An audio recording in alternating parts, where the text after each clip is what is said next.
Hello everyone, मेरा नाम doctor Priyanka सावकार नवले है। मेरा क्लिनिक डेक्कन डेंटल क्लिनिक ये पुणे के एफसी रोड पे लोकेटेड है।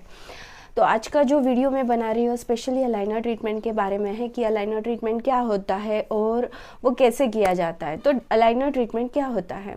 डेंटल अलाइनर ट्रीटमेंट एक सॉलिड ऑप्शन है ब्रेसेस ट्रीटमेंट के लिए। पहले दांतों को अलाइन करने का एक तरीका था जो हमने बहुत दिनों से यूज़ किया है, अभी भी यूज़ कर रहे हैं, उसको डेंटल ब्रेसेस कहा जाता है, जिसमें दांतों के ऊपर क्लिप्स या पिन्स या ब्रैकेट चिपकाए जाते हैं।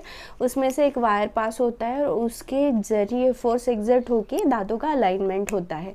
अभी इसी को एक ऑप्शन हो गया है डेंटल अलाइनर्स। डेंटल अलाइनर्स ये ट्रांसपेरेंट होते हैं, कैड कैम जनरेटेड होते हैं और उसमें एडेड फोर्स वैल्यूज़ होते हैं। ये कस्टमाइज्ड है, जैसे आपका अलाइनर किसी और को नहीं बैठेगा। डेंटल ब्रेसेस तो भी हर कंपनी से सेम ही पैकेट्स में आते हैं और हर पेशेंट के ऊपर हम वो लगा देते हैं, सेम रहते हैं, तो वो कस्टमाइज नहीं रहते। पर अलाइनर्स ये कस्टमाइज होते हैं, वो खास आपके लिए बनाए जाते हैं, इसलिए उसका फिटिंग बहुत अच्छा भी होता है और किसी को इतना ज़्यादा तकलीफ भी नहीं होता। तो डेंटल अलाइनर्स ये कैड कैम जनरेटेड प्लास्टिक के ऐसे ट्रेज है जिनमें एडेड फोर्स वैल्यूज़ होते हैं और जो आपके दांतों को धीरे धीरे मूव करते हैं एक पर्टिकुलर डायरेक्शन में। तो अभी होता है पेशेंट का कि इसका प्रोसीजर कैसे होता है।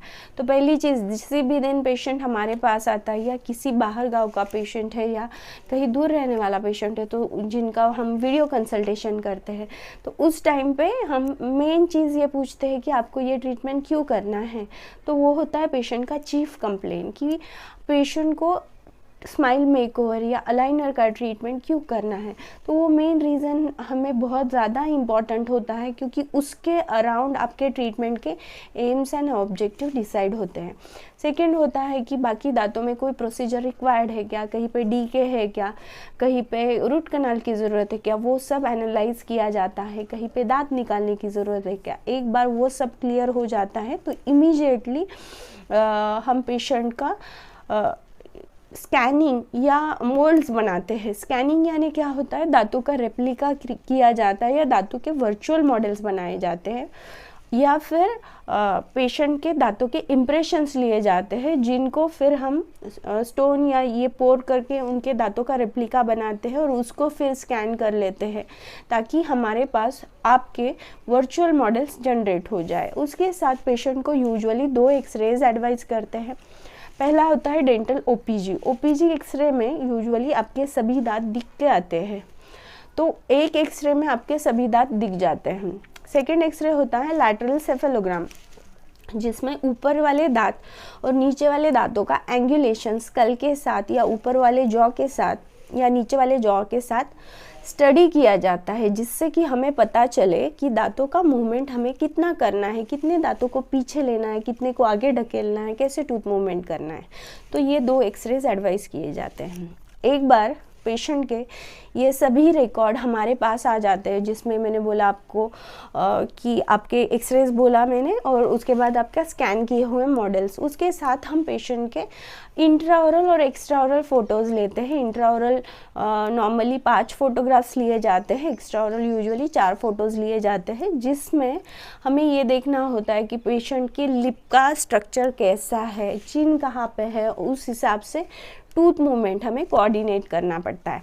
एक बार ये सब रिकॉर्ड पेशेंट के हमारे पास आ जाते हैं, तो उसके बाद आपके जो वर्चुअल मॉडल्स रहते हैं उस पर हम टूथ मूवमेंट करके देखते हैं कि एक दांत को इस पोजीशन में हमने इस पोजीशन पे लाया।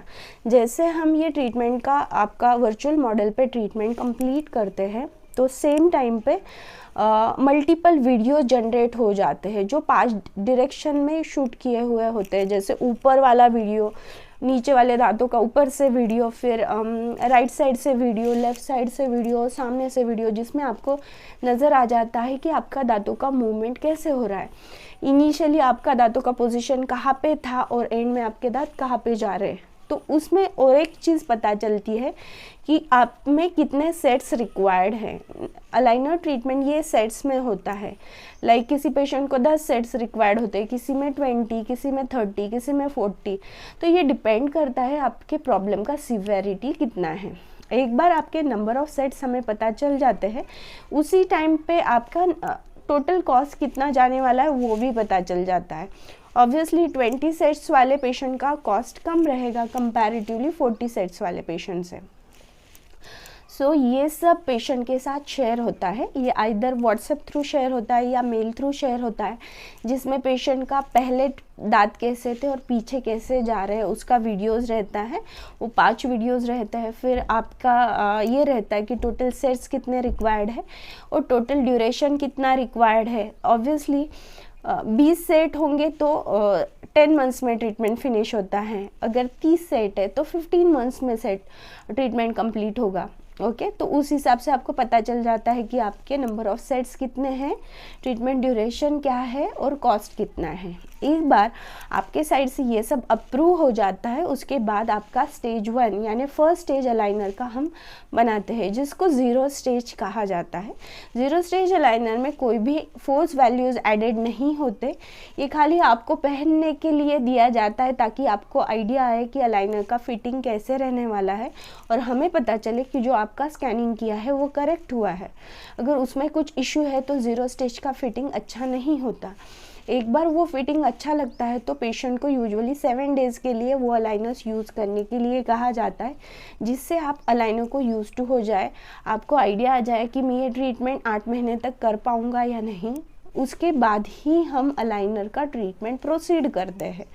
उसके बाद अगर पेशेंट ने अप्रूवल दे दिया तो उनके स्टेजेस सब बनाए जाते हैं। वो पेशेंट के ऊपर डिपेंड करता है कि उनको उनके 4 सेट लेके जाने हैं या 10 लेके जाने हैं या 20 लेके जाने हैं। सपोज़ किसी पेशेंट को बहुत दूर रहते हैं तो मोस्ट ऑफ द टाइम वो हमसे पूरे सेट्स लेके जाते हैं स्टेज 1 डिलीवरी के टाइम पे, तो उनको हम सब सेट दे देते हैं। तो उनको क्या करना होता है, अलाइनर का वियर स्केड्यूल हम बना के देते हैं, जिसमें स्टेज 1 का सपोज़ आपका एक डेट आया तो उसके एग्जैक्टली 15 डेज़ बाद आपका स्टेज 2 का डेट होता है, उसके 15 डेज़ के बाद आपका स्टेज 3 का डेट होता है। वैसे आपका कंटिन्यूस चलता है जब तक आपका एंड वाला सेट नहीं आ जाता। उसमें पेशेंट को खाली आज अगर सपोज़ आपने स्टेज 1 अलाइनर डाले 15 डेज़ हो गए तो आपको खाली स्टेज 1 वाला अलाइनर निकालना है, उसको क्लीन करना है, ड्राई करना है और स्टेज 1 वाले पैकेट में रख देना है। फिर स्टेज 2 का पैकेट ओपन करना है, वो स्टेज 2 का अलाइनर पहन लेना है। वैसे आपको कंटिन्यू करना है जब तक आपका एंड वाला सेट नहीं आता। तो इस तरीके से ऐसे बहुत सारे पेशेंट हैं जिनको हमने अलाइनर के सेट्स दिए, स्टार्टिंग यानी स्टेज 1 दिया, उसके साथ सब स्टेजेस दिए और पेशेंट डायरेक्टली एंड वाला स्टेज होने के बाद आया, उसका ट्रीटमेंट कंप्लीट हो गया था।